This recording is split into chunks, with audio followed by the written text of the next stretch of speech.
everyone, meteorologist Liana Brackett here in your first live local weather center. So we do have more clouds and showers on the way. We have this nice low pressure system that's dropping from the north. That will bring the next wave of rain in for tomorrow and tomorrow night. Now we do have cooler temperatures in store for us. We'll have more coming up at 10. We have 2 more days, in fact, of sunny weather, and then that change really shifts. We have a nice upper level trough that sets in for the weekend, and really we're looking at cooler temperatures throughout next week. But as far as the mowing forecast goes, you can expect nice dry conditions all the way through Thursday, Friday, and then there's that nice chance of rain. That's nice. It's going to be a nice relief from all this heat that we've been seeing over the past several days. Not cool though, these temps this coming weekend right here. Exactly, yeah. I mean, if you do not like the warmer weather, then unfortunately you're out of luck for this weekend. But if you do, hey, I mean, it's going to be a great weekend.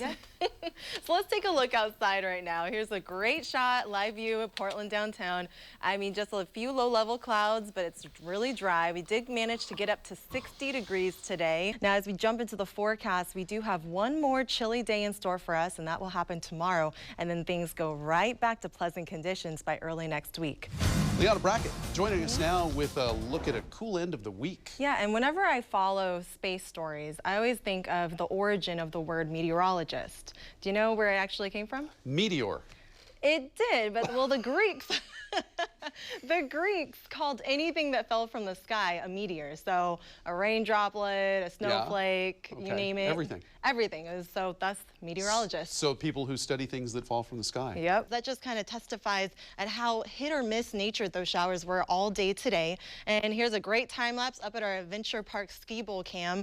And it just really was pretty steady. Now we'll see these more orographically enhanced showers, and that means that basically all of these showers are kind of getting enhanced as they travel along the Cascades. So we will see temperatures continue to cool down as we get through the rest of the weekend. We have a cooler air mass settling in. Here's a current look at our temperatures right in the 60s, but I want you to look at the 24-hour temperature change. 10 degrees cooler and even 15 degrees cooler up at Kelso than this time yesterday. So now here's a look at, we have the nice cooler air mass that's settling in. High pressure is slowly being pushed further east, and even though it doesn't really show up on the satellite image, the marine clouds have actually pushed onto the coast as we speak. Now, the clouds are just so low to the ground that it doesn't actually get picked up at this time of the night on satellite imagery. But notice, we do have more clouds on the way. We even have this little set of energy that will be lifting up some thunderstorms over eastern Oregon for tomorrow afternoon. Now, let's get into the actual forecast. Here we have those clouds, those marine clouds. It will actually be a southerly surge. So actually, we'll be coming in from the south, being pushed in through the coastal gaps and lift its way up through the valley. It will actually hug the foothills of the Cascades as we get through tomorrow morning, but it will quickly burn off to another gorgeous Saturday, just a little bit cooler than what we've been seeing the past couple days. We can start seeing the very edge of that cold front. It's very faint. We didn't see much rain at all, but it just really brought in lots of cloud cover. As we get through the evening, though, we will see a lot more thunderstorms develop, especially in far eastern Oregon, and we're already seeing that right near Pendleton. A lot of strong weather happening all around the country. Oh, did you know, actually, I just kind of thought of something, but did you know if you're stuck outside and there's a lightning storm happening and there's no shelter anywhere around, do you know what to do? I would lie down. Actually, that's probably the worst thing you can do. I learned this. So you're supposed to actually crouch down onto the ground because you want the least body parts on the ground, because if a lightning bolt strikes the ground, the circuit actually travels through the ground and you can get your whole body electrocuted. So you're supposed to crouch down. I'm not going to actually show it, but you're supposed to crouch down on your tippy toes and cover your head. And don't do it under a tree, right? And don't do it under a tree. Don't hold a golf stick or anything. Right, okay. Anyways, it's just something I thought of, especially as you're making your Memorial Day plans. Maybe I just saved your life out there, and you're welcome. So here's the temperatures that you can expect for Memorial Day. Overall, Saturday and Sunday will be on the cooler side compared to actual Memorial Day on Monday.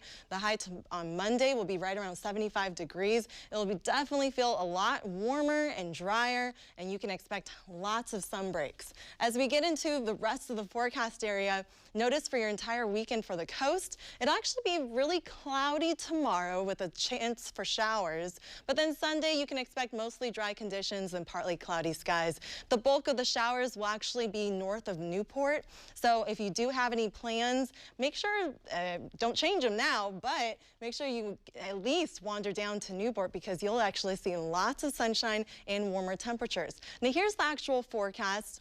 We do have some showers overnight tonight, but it will mainly be isolated along the coast. Other than that, we'll stay mostly dry. The next round of showers doesn't arrive until tomorrow afternoon and evening. Overall temperatures are very pleasant, a little bit on the cooler side compared to yesterday. This time yesterday, we were about 7 degrees warmer at Baker City. So jumping into the forecast for tomorrow, you can expect lots of showers to develop. A showery pattern continues, and you can expect, again, those drier conditions to be over in the central coast. A south wind is expected with gusts up to 25 miles per hour, and the overall highs will be in the lower to mid 60s. So a very beautiful, pleasant day. In the valleys, you'll notice temperatures to flirt near 70 degrees overall. You can expect the bulk of the sprinkles to be north of Salem, and we do have a northwest wind kicking in the evening at about 10 to 15 miles per hour. Up at Mount Hood, lots of sun breaks, temperature at 63 at Welch's. And as we get into the Columbia River Gorge, notice we will see a few sprinkles in the evening, and then you can expect the breezy winds over on the east side of the gorge. East of the Cascades, lots of sun breaks. Highs will be right around 70 degrees. For your metro forecast tomorrow, temperatures will stay in the upper 60s to lower 70s. A few spots at 70 at Beaverton and Milwaukee. And as far as your 7-day forecast, once we get through the next couple of days with those showers and those clouds, we really warm up. Lots of sunshine expected for Memorial Day. It's a high of 77 degrees. And then those whopping 90s arrive. Tuesday and Wednesday are the warmest days of the next 7 days. And it's going to be a very hot start to June. If you're heading out to the Timbers game on Wednesday, the high will be right around 92 degrees. Very warm for the game. Whew, Wayne. Okay, thanks, Liana.